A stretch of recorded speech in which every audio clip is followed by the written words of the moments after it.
Sworn in by President Trump, Kelly Craft is his second ambassador to the UN. She replaces Nikki Haley, who stepped down 9 months ago.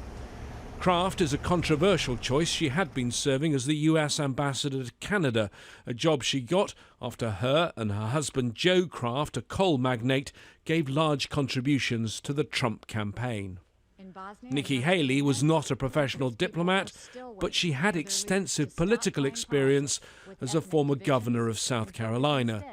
Craft, though, comes to the job with no experience as a politician and limited diplomatic credentials. This is the big leagues of diplomacy in order to negotiate with these ambassadors. These folks are the best of the best. They are sent there by their countries because they are well versed in how to negotiate in these corridors of power. That's where the real decisions happen. That's where influence is exerted, and often it is personality based. A small country can have an outsized role by having a really effective ambassador to the UN. But conversely, you can see a powerful country like the United States have its power diminished by sending someone like Ambassador Craft.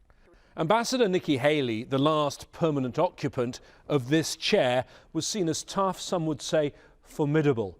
Ambassador Craft is likely to have a lower key presence, but insiders say the UN should actually be worried about that.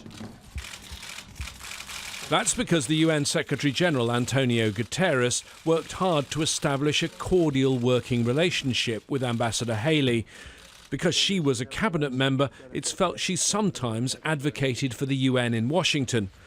But Craft won't sit in the cabinet. The US has not paid many of its UN bills, including its share of the peacekeeping budget, and there are now fears some in Washington will want further cuts in UN spending.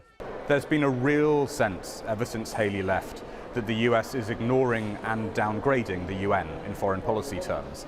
And I fear that Craft, as a relatively low-key ambassador, may exacerbate that problem. Antonio Guterres needs a strong US ambassador to work with. He got that with Haley, but he may not have that with Craft. As well as her links to coal, Craft was criticised when she served in Canada for her long absences from the post. She's now about to start one of the toughest roles in diplomacy, one that for others has become a 7-day-a-week job. James Bays, Al Jazeera at the United Nations.